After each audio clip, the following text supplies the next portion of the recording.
Masih di Sapa Indonesia Malam bersama saya Friska Clarissa. Pemerintah terus berupaya memulangkan WNI yang masih berada di Iran dan Israel. Kementerian Luar Negeri menyebut skema pemulangan WNI melalui jalur darat dengan turut berkomunikasi dengan negara tetangga Iran untuk memudahkan proses evakuasi. Dari data Kementerian Luar Negeri, ada total sebanyak 580 warga negara Indonesia yang berada di Israel maupun di Iran, di mana sebanyak 380 warga negara Indonesia berada di Iran, sementara 194 warga negara Indonesia berada di Israel. Proses pemulangan telah dilakukan usai memanasnya perang antara Iran dan Israel sejak 13 Juni lalu. Dari 386 warga negara Indonesia yang terdata di Iran, hanya 97 warga negara yang bersedia dievakuasi pada Selasa 24 Juni 2025. 11 warga negara Indonesia tiba di tanah air dengan menggunakan Turkish Airlines. Dan direncanakan hari ini ada sebanyak 48 warga negara Indonesia akan tiba di tanah air dengan menggunakan 3 penerbangan berbeda. Gelombang pemulangan warga negara Indonesia dari Iran dan Israel masih akan terus berlanjut. Sejumlah pemulangan WNI melalui Qatar pun sempat tertunda karena adanya serangan rudal balistik Iran di pangkalan udara Al Udeid di Qatar. Lalu apakah keamanan WNI di Iran dan Israel dapat terjamin selama proses evakuasi? Kita simak ulasannya berikut ini.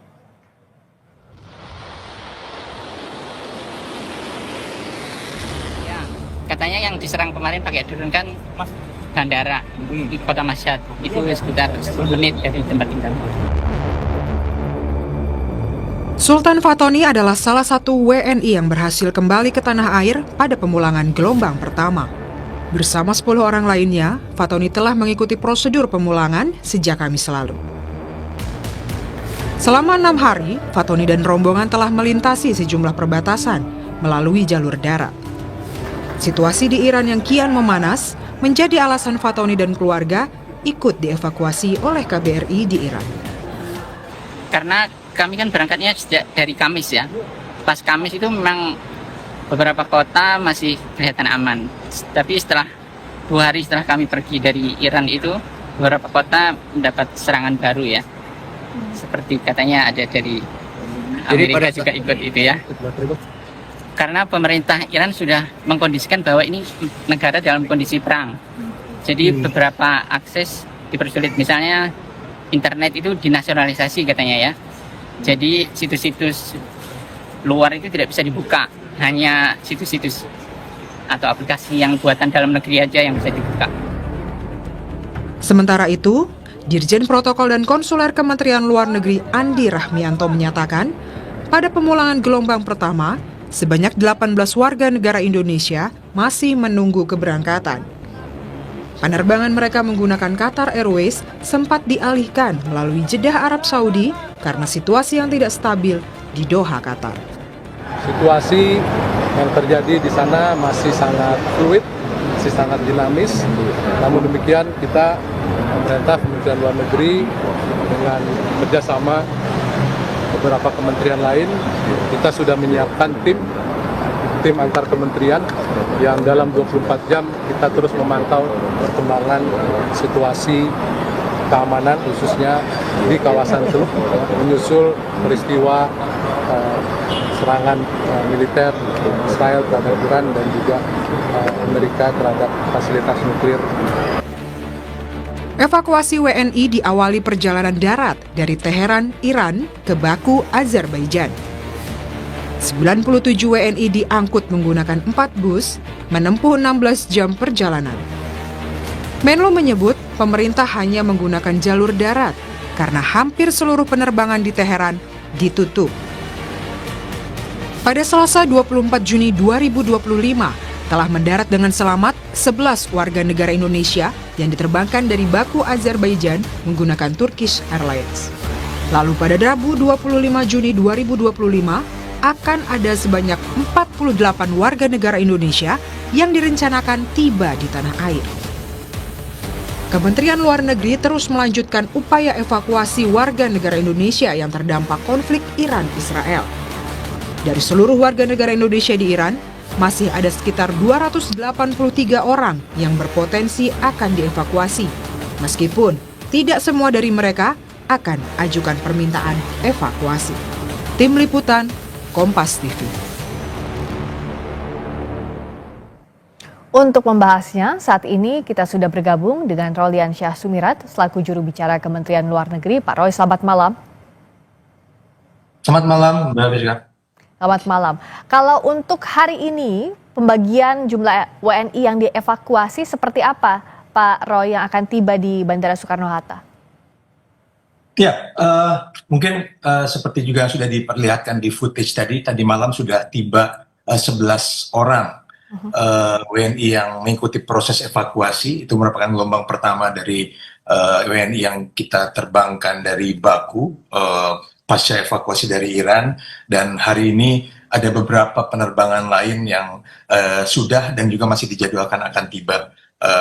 Tadi pagi sudah ada yang landing lagi sekitar jam 6, kemudian sore barusan juga sudah ada lagi beberapa orang yang tiba sekitar jam 4 sore, kemudian untuk besok juga masih ada yang kita tunggu, sehingga diharapkan seluruh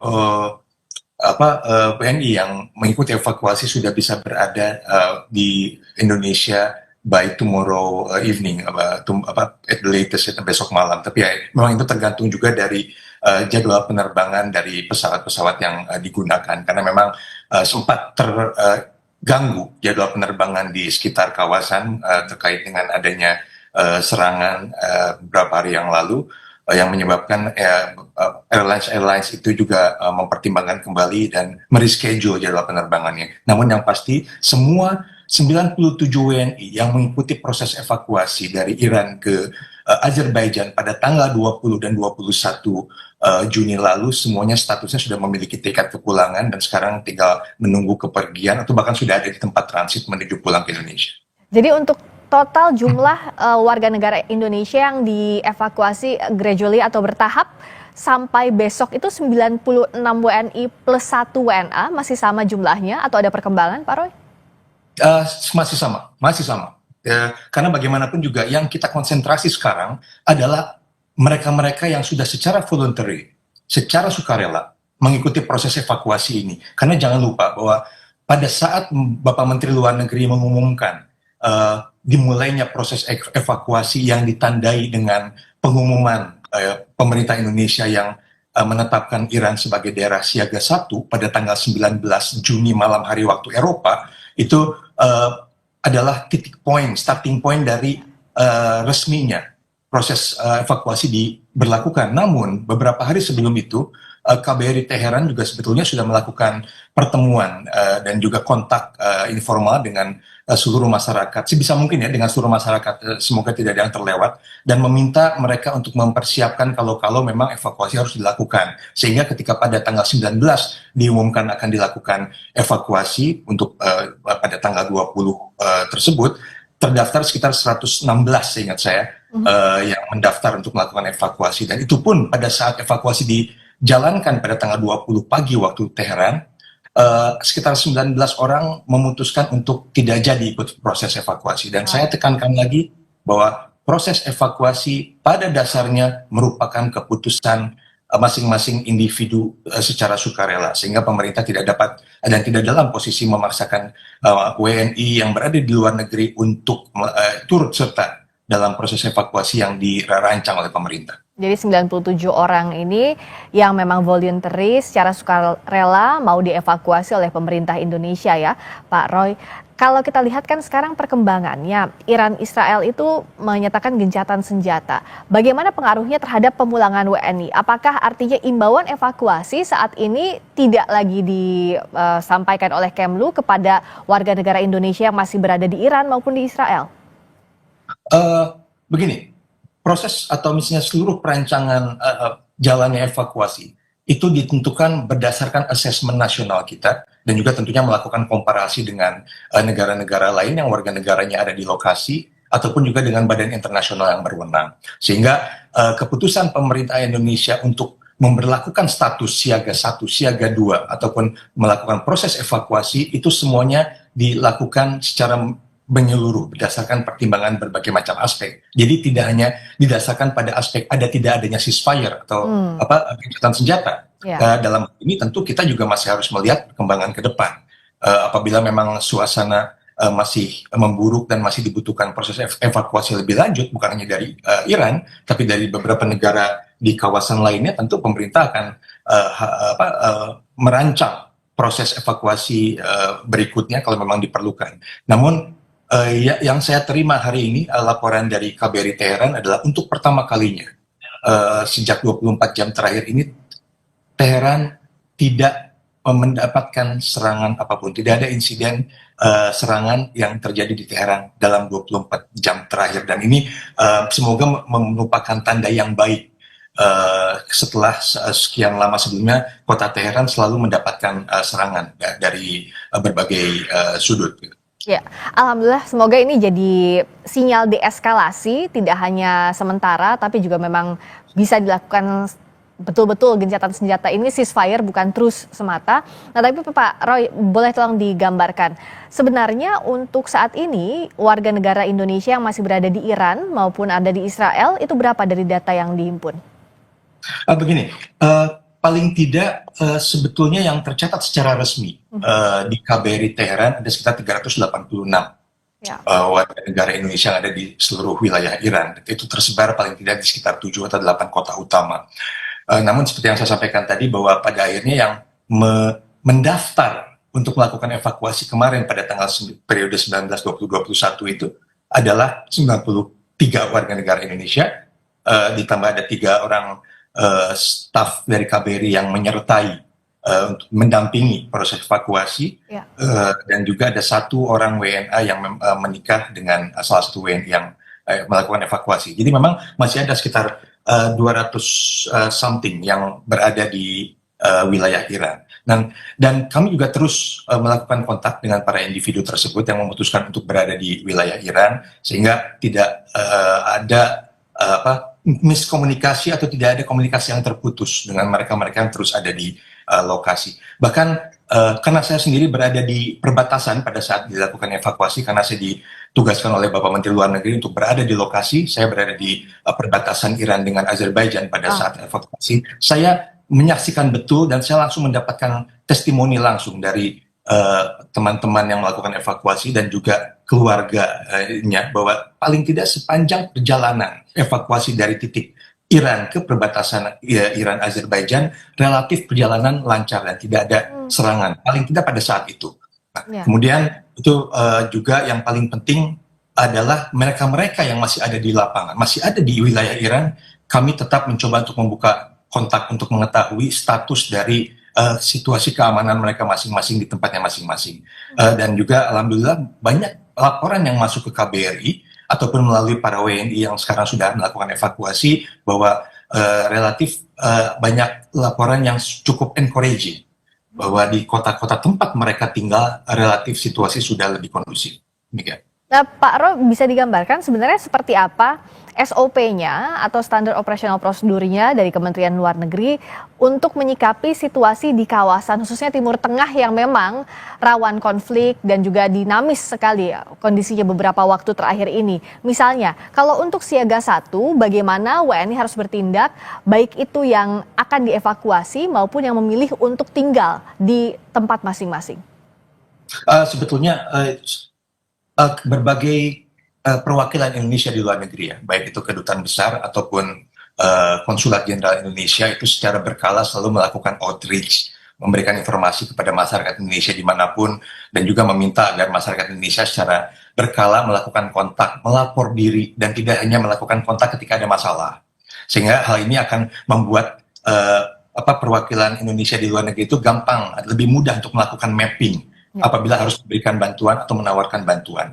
Memang ada SOP tertentu yang mungkin tidak bisa semuanya kami sampaikan juga, karena ada beberapa hal yang sifatnya sensitif terkait dengan safety dan security dari proses. Itu pula yang menyebabkan sebetulnya Kementerian Luar Negeri selama ini biasanya lebih sering untuk tidak menyampaikan mengenai detail dari rencana evakuasi, baik itu sebelum ataupun pada saat penyelenggaraan evakuasi, dan baru bisa sharing ketika sudah terjadi, karena itu pula, karena ada masalah safety and security yang kita coba jaga. Dan yang pasti yang bisa saya sampaikan, misalnya sampai sejak bulan Juli tahun lalu, paling tidak pemerintah Indonesia menyatakan Iran berada di dalam status siaga 2. Apa artinya? Dalam status siaga 2 ini kita mendorong, menghimbau warga negara yang ada di Iran untuk mulai mempertimbangkan secara sukarela melakukan meninggalkan wilayah dan melakukan tindakan yang diperlukan secara mandiri untuk kembali ke tanah air atau mungkin pindah ke tempat lain yang relatif lebih aman. Itu siaga 2. Namun ketika berpindah menjadi siaga 1, maka yang terjadi adalah pemerintah harus segera menyampaikan rencana evakuasi. Kapan warga negara harus berkumpul di titik-titik tertentu, jam berapa, dan akan melalui rute mana. Karena kita juga akan melihat kemungkinan titik starting point itu juga bisa melalui beberapa titik, sehingga ada beberapa WNI yang sekaligus terangkut, dapat kasarnya dijemput sambil jalan menuju ke titik destinations. Nah, jadi ada beberapa SOP yang mungkin paling tidak yang harus dimengerti adalah tingkat dari siaga tersebut juga dilakukan atau diambil oleh pemerintah berdasarkan asesmen yang sangat komprehensif. Jadi tidak hanya berdasarkan informasi yang sepihak, tapi juga berdasarkan berbagai macam aspek yang kita pertimbangkan nanti. Karena itu diksi yang dipilihnya pun assessment ya Pak ya, betul-betul dikaji secara menyeluruh bagaimana tindakan yang bisa diambil terhadap situasi di kawasan ya Pak Roy ya? Ya. Nah, kalau dari Iran itu kan ke Baku, Azerbaijan, lalu diterbangkan ke Jakarta. Bagaimana dengan yang Israel rutenya, yang dari Tel Aviv maupun Yerusalem? Yang saya terima saat ini bahwa terdapat permintaan yang sudah ada itu sebetulnya yang dari wilayah Israel ada 4 saja warga negara Indonesia, dan dalam hal ini seluruh perlindungan dan perbantuan untuk para WNI tersebut dilakukan oleh KBRI, Kedutaan Besar Indonesia yang ada di Amman, Jordania, karena Indonesia tidak memiliki hubungan diplomatik dengan Israel dan tidak memiliki kantor perwakilan di sana. Dan ke-4 orang itu sudah dalam proses kepulangan ke Indonesia. Ada 1 yang bermukim di Tel Aviv dan 3 di Yerusalem. Itu yang kita terima. Dan terus kita juga akan terus memantau warga-warga lainnya saat ini masih berada di wilayah Israel dan juga negara-negara kawasan lainnya. Ya, kemarin itu kan sempat terhambat saat di Qatar ya, pada saat adanya serangan dari Iran ke pangkalan militer AS di sana.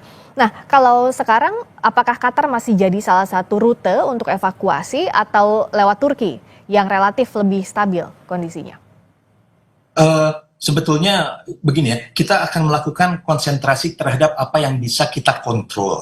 Karena kalau ada masalah tiba-tiba dalam prosesnya ada dinamika yang mengharuskan penerbangan yang kita pilih itu sedikit terhambat, tertunda, pesawat kemudian harus mendarat di titik lain dulu sebelum dilanjutkan kembali. Itu sebenarnya hal yang kami anggap sebagai bagian dari dinamika lapangan, dan selama itu tidak membahayakan, kami akan terus melakukan apa yang sudah dirancang saja. Karena kalau dikit-dikit melakukan penyesuaian itu sebenarnya juga selain tidak aman, tidak efektif, juga membahayakan the whole process. Jadi dalam hal ini yang penting adalah bahwa 97 orang yang dari wilayah Iran sudah dipindahkan ke Azerbaijan berkat kerjasama yang erat di antara 3 negara. Maka kita akan konsentrasi bagaimana memulangkan 97 orang tersebut from end to end. Dari mulai starting point di Teheran, kemudian masuk ke perbatasan Iran Azerbaijan di kota Astara, dan kemudian masuk ke ibu kota Baku untuk kemudian diistirahatkan beberapa hari di sana sebelum akhirnya kita pulangkan secara bertahap ke Indonesia. Itu saja sebenarnya yang penting kita konsentrasi. Dan apa yang bisa disampaikan Kementerian Luar Negeri untuk keluarga yang menanti di tanah air maupun warga negara Indonesia yang masih bertahan di masing-masing destinasi atau di masing-masing tempat? Ya, yang paling penting seperti yang saya sampaikan tadi adalah warga negara Indonesia yang berada di kawasan, bukan hanya di Iran, tapi masih tetap berada di kawasan, tetap dalam situasi yang alert, ya, tetap cautious saat ini karena memang situasi keamanan masih sangat unpredictable dan mungkin malah rentan, sehingga diperlukan measures yang kira-kira bisa dilakukan oleh diri sendiri saja, paling tidak, untuk menghindari kerumunan atau tidak keluar terlalu jauh dari kediaman yang kira-kira akan melalui tempat-tempat yang akan dengan mudah menjadi sasaran dari insiden-insiden bersenjata. Itu kan hal-hal sebenarnya yang bisa dilakukan secara pribadi berdasarkan assessment diri sendiri. Dan hal ini tentu akan membantu ketika nantinya pemerintah Indonesia misalnya perlu mengumumkan ada atau tidak adanya proses perbantuan lebih lanjut, sehingga komunikasi dengan perwakilan Indonesia di luar negeri harus terus dijalin, dan pihak keluarga pun dalam hal ini dapat menolong, sehingga pihak keluarga dapat juga turut mengidentifikasi atau melocate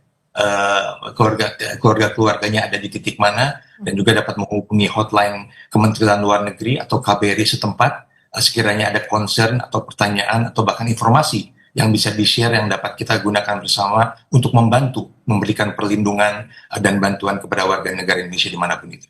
Apresiasi untuk Kementerian Luar Negeri dan perwakilan di masing-masing negara yang selalu concern dari mulai awal tahap evakuasi sampai saat ini. Semoga semua tahapannya berlangsung secara lancar ya Pak Roy. Terima kasih.